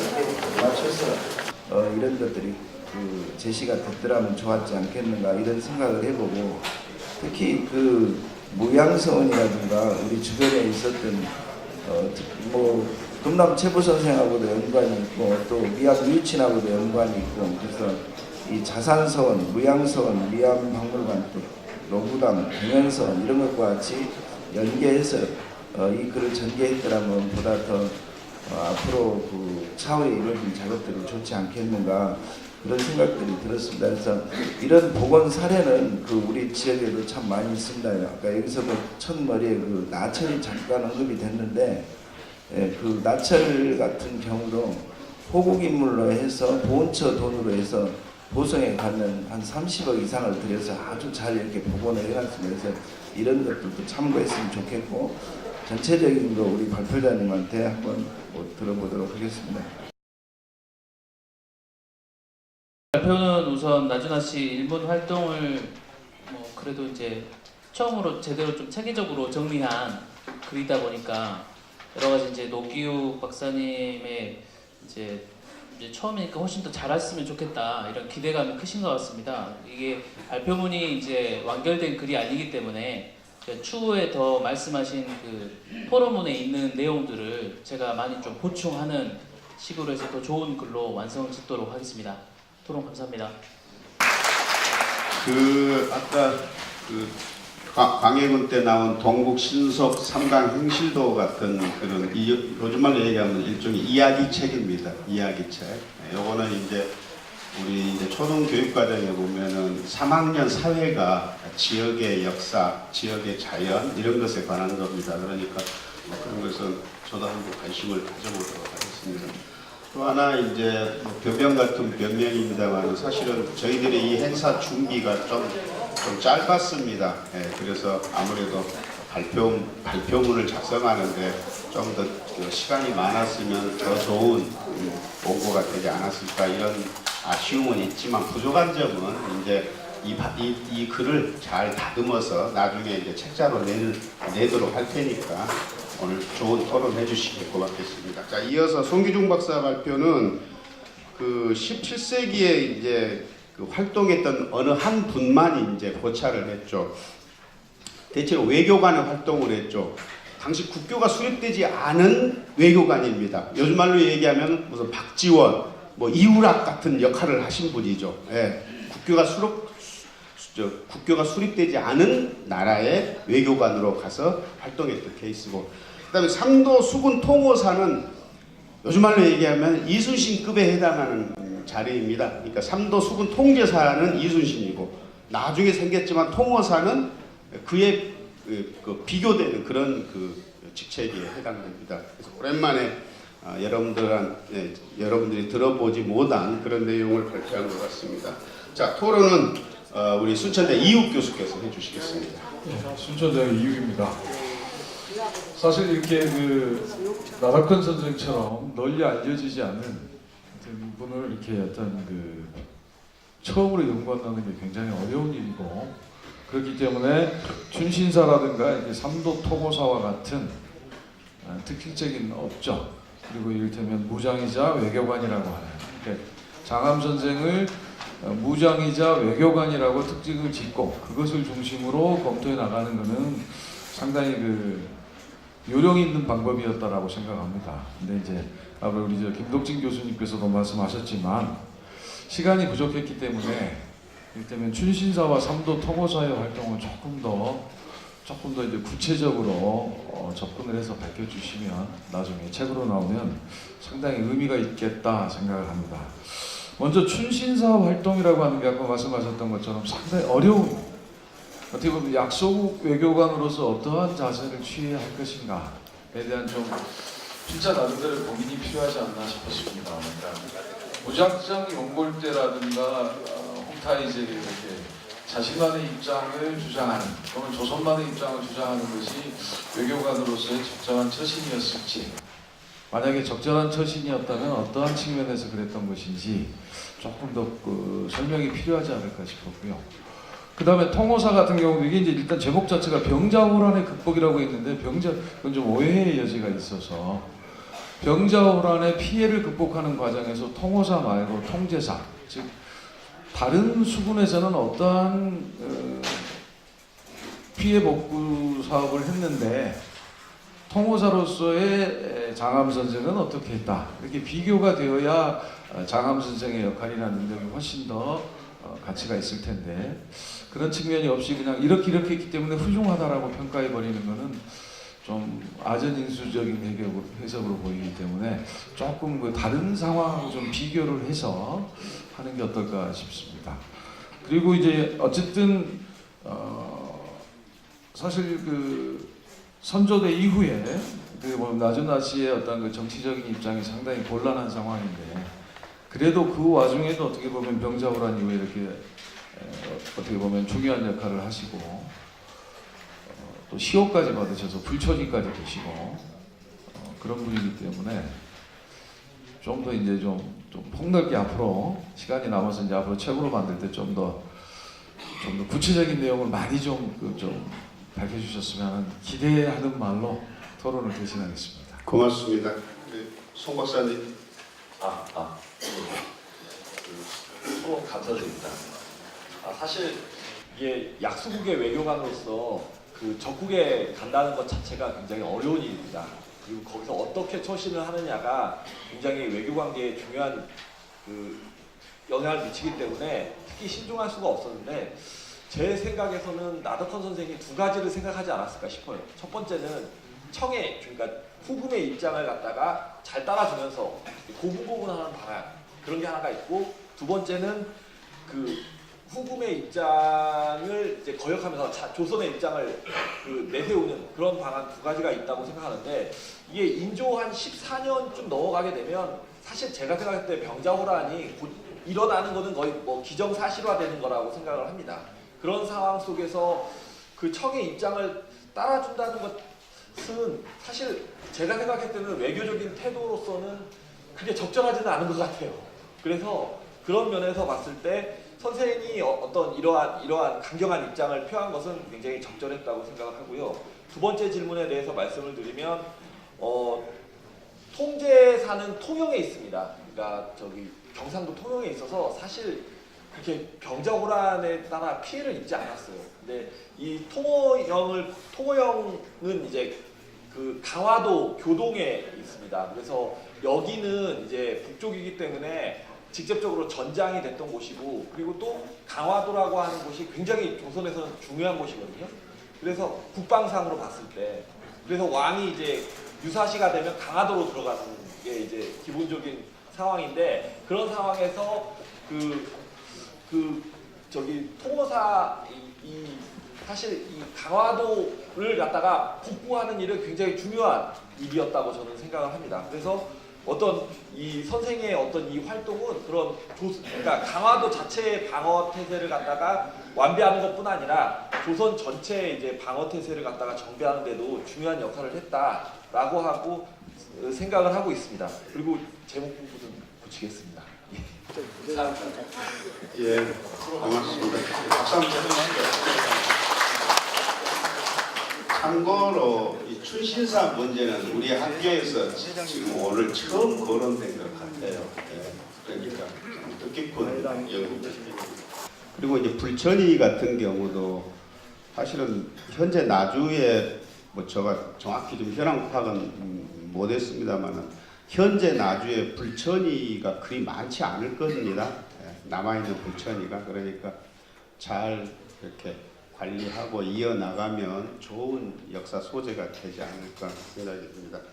자, 이제 이어서 이제 우리 신흥주 교수께서는 이제 금오사에 관해서 이제 말씀을 드렸는데 보니까 이제 전통적 요소도 많이 남아 있다 이런 얘기를 했고, 비록 20세기 초기에 이전되고 했지만 그래서 뭐 앞으로 잘 다듬고 연구하면 좋은 기회가 있지 않을까 그런 말씀이었습니다. 김경호 법포대 교수께서 토론해 주시겠습니다. 네, 안녕하세요. 김경호입니다. 반갑습니다. 네, 저는 건축 전공은 아닙니다. 여러 어르신들을 지난주에도 나주학 가지고 한번 뵌 적이 있었는데요. 저는 이제 고문서를 중심으로 해서 지역 사람들은 어떻게 살았을까 이런 데 관심이 많습니다. 근데 오늘 제가 토론자로 참여하게 된 것은 여러 어르신들에게 꼭 하고 싶은 얘기가 있어서 오늘 여기 동참하게 되었습니다. 물론 이제 여기 이 시간까지 앉아 계시는 여러 스님들의 열정은 정말 나주시의 어떤 문화에 바로 연결된다라고 생각되고요. 또 여러 어르신들의 역할이 지금 가장 시급한 것이 아닌가 싶습니다. 우리가 이제 뭐 지역사, 지방사 연구가 80년대부터 시작하고 있고 또 그 연장선상에 있습니다만 80년대는 자료 찾느라고 좀 바빴잖아요. 90년대는 그걸 조금 더 정리하는 단계였었고 이제 21세기에 우리는 무엇을 할 것인가 라고 하는 생각을 오늘 좀 같이 했으면 좋겠다는 생각이 듭니다. 물론 이제 나주에는 이 나주 나씨뿐만 아니라 나주를 본관으로 하는 또는 토착성씨들의 활동도 그 문화 자원들이 엄청 많습니다. 근데 대개는 이제 오늘 우리의 그 관심사인 문화재라고 하는 관점 외에는 특별하게 앞으로 그 건물을 누가 관리할까, 또 그 안에 담겨 있는 문서는 누가 보존할 것인가, 이게 조금 우리들의 과제인 것 같기도 해요. 근데 최근에 이제 우리 전라도 또 호남 쪽에 이 고문서를 정리하는 기관들이 오픈했고 또 이제 그 다음 단계를 준비하는 것이 아닌가 싶습니다. 최근에 이제 서울시 같은 경우는 시의 조례를 바꿨어요. 어떤 거냐면 마을 공동체를 좀 활성해 보자라고 하는데 서울시가 투자를 많이 하고 있습니다. 그래서 시민이 3사람만 모이게 되면 동아리 모임을 시청에 신청을 할 수 있어요. 그러면 동아리 때 그냥 밥 먹고 차 마시는 것인가? 그게 아니라 지역 얘기를 우리가 주도적으로 한번 해보자라고 하는 그 흐름이거든요. 뿐만 아니라 이제 중국 같은 경우는 최근에 이제 뭐 유교에 대한 인식 평가가 달라지고 있어요. 그래서 역으로 우리에게 유교 문화를 보러 오는 중국인들이 엄청 많습니다. 그런데 이제 우리는 장기 지속하고 있는 유교 문화를 어떻게 이제 그 보존과 활용할 것인가라고 하는 건데 오늘은 이제 보존은 어느 정도 이제 시하고 같이 하면 되겠지만 활용 부분을 좀 같이 얘기했으면 좋겠어요. 물론 이제 앞에서 여러 스님들이 말씀해 주셨습니다만 나주나시에는 이제 문서도 있고 또 오늘 그 그림에서 봤듯이 문화 자원도 있고 그렇습니다. 근데 거기서 한 가지 또 빠진 것이 있다면 근현대의 건축물입니다만 금호회관이라고 하는 것이 있죠. 그래서 문증 어르신들이 새로 들어온 가족 구성원, 며느리들을 위한 교육 프로그램이랄지 아니면 학생들에게 이제 뭐 나시 문중뿐만이 아니라 지역 아이들에게 이제 장학금 제도를 하는 것이랄지 이런 어떤 활동들이 상당히 그 전 시간에 많이 이루어졌었죠. 근데 요즘 조금 더 주춤한 것 같아요. 그래서 오늘 제가 여러 선생님께 말씀드리고 싶은 것은 그런 부분들을 좀 활성화했으면 좋겠다라는 생각이 들어요. 예를 들면 그 일본 같은 경우는 실은 이제 그 조그마한 소규모의 전시관이랄지 또 자기 문중 얘기하는 공간들을 만들어 놓고 있어요. 물론 이제 시청 부근에 또는 원도심 부근에 보게 되면 비어있는 공간들이 있잖아요. 근데 나시문 중에는 금호회관이 있어요. 그래서 그 공간을 좀 활용해가지고 우리가 그 문화재 지정도 중요하고 또 보존도 중요하지만 지역 활성화를 좀 같이 했으면 좋겠다 싶어요. 앞서 제가 말씀드렸던 서울시처럼 나주시에서도 총무과에서 최근에 뭐 체육대회를 할지 그 전국 뭐 노래자랑이랄지 이런 데 많이 지원하고 있잖아요. 근데 여러 스님들도 동아리를 만들어서 총무과에 신청하시면 그게 가동이 될 것 같아요. 또 중학교 같은 경우는 이제 그 요즘 그 1학기에는 그 시험을 보지 않고 자유학습을 해요. 그때 이제 물론 문화관광 해설사도 있고 골목길 해설사도 있고 그렇습니다만 우리 이야기는 우리 문주 후손들이 제일 많이 알고 있잖아요. 그래서 그 여러 선생님들께서 조금 더 동아리 모임을 해서 같이 공부도 하고 또 외부에서 오는 초등학생, 중학생 또는 뭐 지역민들에게 우리 이야기를 좀 전달하는 주체가 되어서 함께 발맞춰 나가면 좋겠다라는 말씀을 드리고 싶습니다. 물론 거기에는 이제 대학에 있는 우리들도 역할이 필요하고 또 지역에 있는 문화원이랄지 시청이랄지 문중의 구성원들이 전체가 동시다발적으로 추진해 나가는 그런 과정이 필요하지 않을까 제안하고 싶습니다. 이상입니다. 네, 고맙습니다. 네, 신은규 교수님 특별히 말씀. 간단하게 말씀드리겠습니다. 방금 김용욱 교수님께서 아주 많은 말씀을 해주셨습니다. 다 기쁨이 되고 또 저희가 받아들여서 문화재 보존 정책에까지 연결이 돼야 되지 않을까 생각이 듭니다. 현재 금호사 같은 경우에는 아까도 말씀드렸다시피 그 부조묘하고 그다음 유연당 건물이 건축적 가치가 있는 것으로 판단이 됩니다. 유연당 같은 경우에는 1937년도에 건축이 되었지만 건축 수법이라든지 또는 형태들이 근대 건축의 형식과 전통 건축 형식이 잘 혼합되어서 남아 있습니다. 그래서 뭐 문화재 추진을 한다면 등록문화재 추진이 될 것 같습니다. 등록문화재 추진을 해서 그것을 더 이제 보존을 하는데 상당히 기반을 다져야 될 것 같고요. 사실 문화재를 만드는데 상당히 많은 노력을 기울여야 됩니다. 그리고 문화재가 되고 나서도 또 지금 현재 이제 향토문화유산이지 않습니까?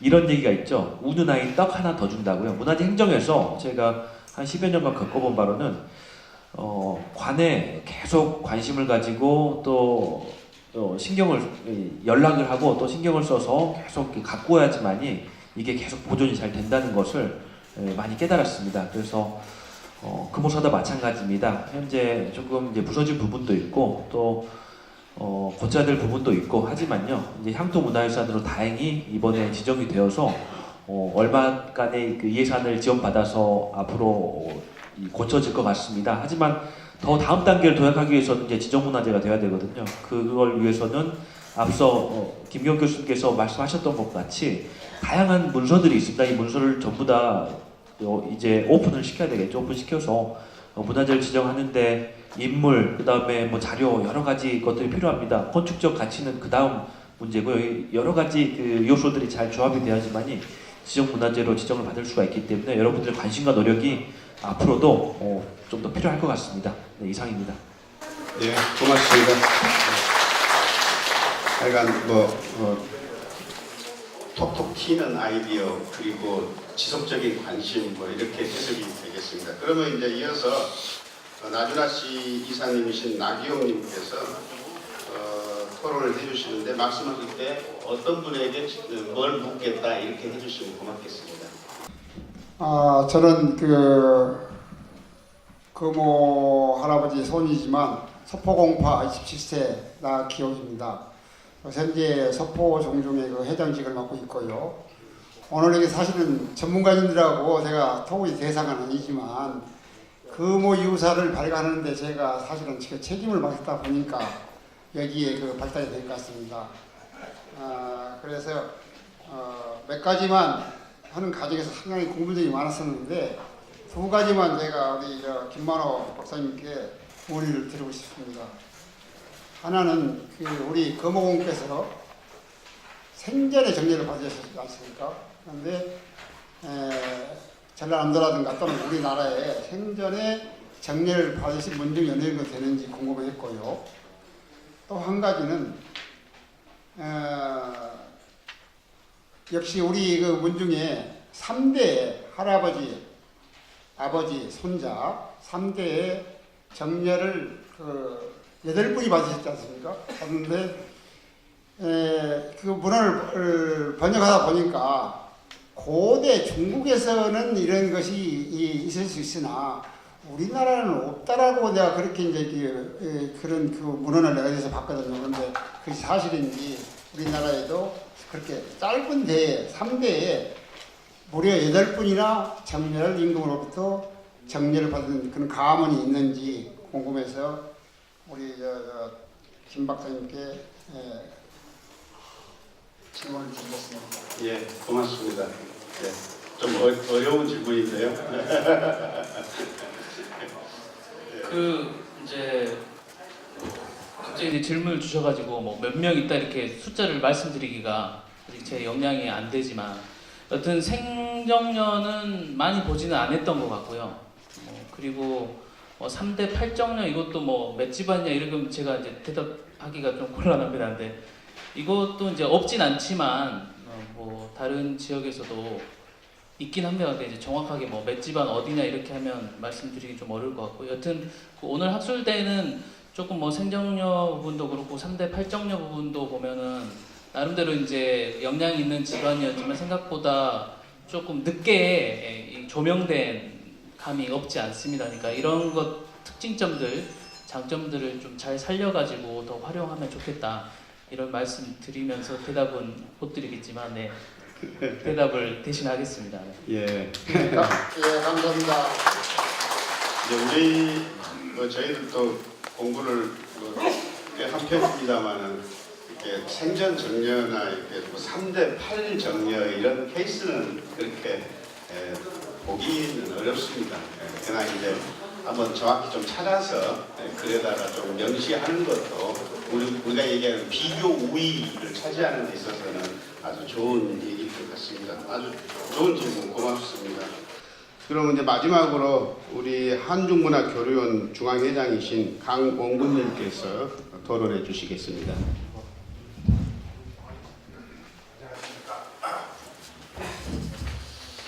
저는 우리 나준하 씨 중에 이야기를 좀 하자면 제가 지금 남은 분들이 거의 다 쓴 것 같습니다. 제가 우리 나이란 회장하고 집에서 왜 이렇게 좋은 분 중에 왜 이렇게 되냐고 그래서 이번에도 고생 많이 해요. 그리고 나훈 회장하고 이번에 제가 중국을 같이 갔다 온 이야기도 좀 곁들여서 제가 한 15년 전에요 중국 남창에서 저를 좀 그쪽에 방문 좀 해주라고 지금은 이제 별것이 아니지만 그 당시만 해도 제가 전국 관광협회 연합회장을 해서 중국의 한국 관광객 유치를 위해서 저를 만나기 위해서 여기저기서 오라고 했어요. 근데 이제 남창에서 이제 저를 불러요. 근데 내가 남창은 별로 가고 싶지도 않은데 하도 오라고 그래서 갔는데 가기 전에 제가 성씨들 연구를 좀 합니다. 나시들 보니까 예장 나시예요. 예장 나시. 예장 나부 선생이 그 예장으로부터 왔다 이거 있어요. 예장이 푸시 보니까 남창이라는 것을 알았어요. 근데 이제 제가 이제 남창을 가지 않고 내가 상해에 갈 테니까 나 만나러 와라. 그래서 남창에 여러 명이 나를 만나러 왔어요. 이야기하는 도중에 이런 말을 했어요. 혹시 거기가 옛날에 예장 아니었냐? 예, 예장입니다. 아니 우리 내가 나주 사람인데 우리 나시들이 여기 와서 많이 살고 있는데 혹시 거기가 나시들이 있냐? 나가촌이 있고 사당도 어마어마하게 있고 7,000명이 살고 있어요. 그래서 제가 그 다음에 강주에 유명 인사들을 데리고 약 30명이 거기를 방문을 했어요. 나가촌 전부 방문하고 가니까 한 1,000명이 나와가지고 박수를 치고 그러면서 거기 시장이랑 국장들이 돌아올 때 나주시하고 자매결연만 맺어주라고. 그래서 그때부터 이렇게 나주시하고 자매결연 맺어주고 신정원 시장을 가고 수십 차례 지금 오고 있습니다. 이번 얼마 전에도 가영주 시장이 또 갔다 오고 제가 지금 2개월 전에 갔는데 그때 우리 한 30명 정도 이렇게 초청돼서 갔는데 우리 나훈 회장님이 저분이 계시는데 일어서시오 얼굴을 한번 보겠죠. 저분은 가니까 그쪽에 엄청나게 환영하고 저만 이제 가가지고 돈도 많이 내고 그걸 보고 내가 날씬한 것 때문에 그냥 그때 우리 식사도 많이 내고 이제 이렇게 했는데 제가 한 가지 여러분들께 드리고자 하는 것은 그 중국에서 온 나부 선생의 비석이라든가 이걸 좀 보고 싶은데 여러분들 저 뒤에 돌아서 그 사당으로 가면은 새 길로만 돌아갈 수 있고 큰 차량이 갈 수가 없어요. 이런 것을 좀 다시 좀 해야 됩니다. 그 다음에 이제 금오사, 뭐 문화재로 가치는 있고 여러 가지는 있으나 나주다시 성씨에 비해서 너무 초라해요. 그걸 여기는 지금 이렇게 집만 딱 있는 것이 아니라 공원화를 시켜야 됩니다. 이게 사실은 이 남산공원을 이 공원으로 이렇게 하면서 이렇게 사당도 있고 비도 있고 멋있게 이 조화가 있는 것이어야 되는데 이 요즘은 관광객이 얼마나 오냐. 근데 세미나에 이야기하면은 관광객 유치라는 말은 전혀 안 해요. 근데 관광객이 와야 돼요. 그리고 관광은 두 가지가 있어요. 자연 관광이 있고 인문 관광이 있는데 나주는 워낙 평야라서 자연 관광이 안 돼요. 나주는 워낙 인물들이 많아요. 그래서 인물 위주의 이걸 만들어야 한다. 그래서 지금 제가 또 하고 있는 것이 제가 지금 강주에서는 정률성 선생 일을 전혀 모르는 것을 했습니다. 그래서 지금 잘 되고 있고 두 번째 하고 있는 것이 능주 주자묘를 지금 주자묘가 엄청 크게 지금 잘 만들어졌어요.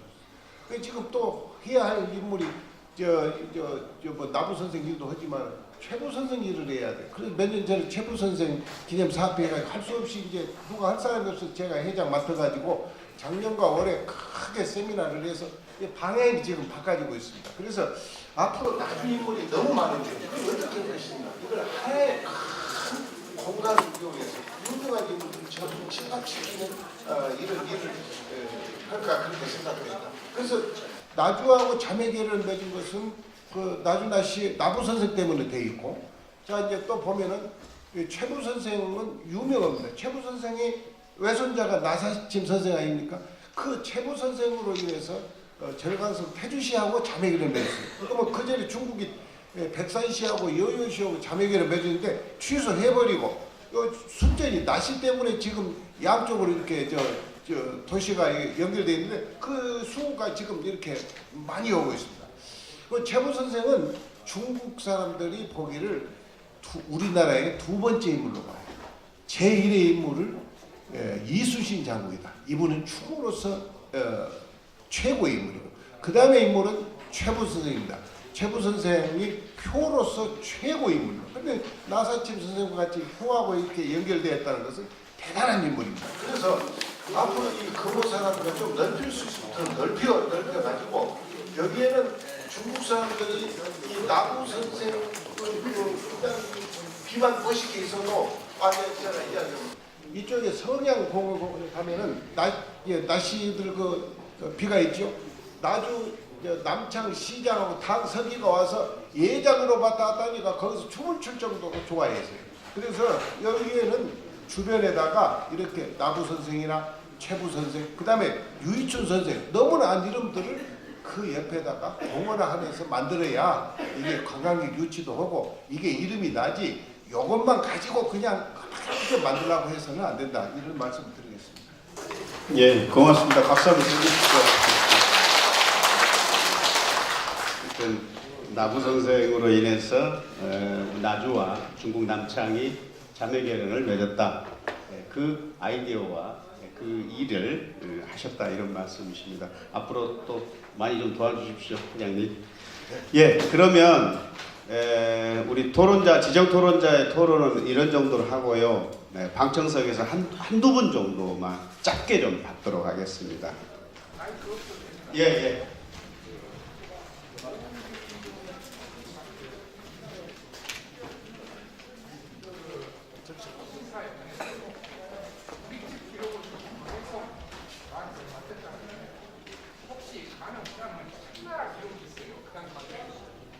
그 청나라 기록을 여기서 잠깐이라도 언급했으면 아마 굉장히 그때 춘신사로 가신 분의 우리 측 기록이 아니라 청나라 측 기록은 어떻게 써져 있는가를 여쭈시면 감사하겠습니다. 예, 반영하도록 하겠습니다. 청실록이나 혹시 자, 또 마지막 한 분만 더 받겠습니다. 예.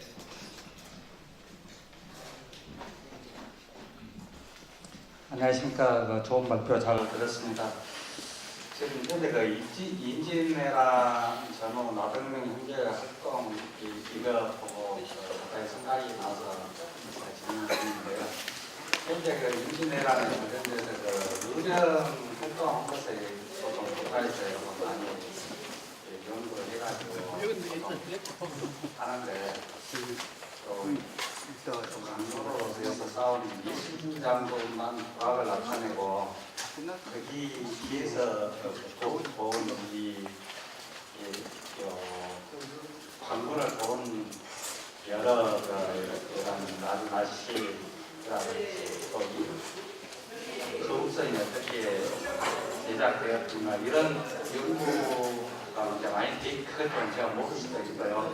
이런 연구가 많이 되었으면 하는 것이 제 바람이어서 혹시 사장님께서 의견을 주시면 고맙습니다.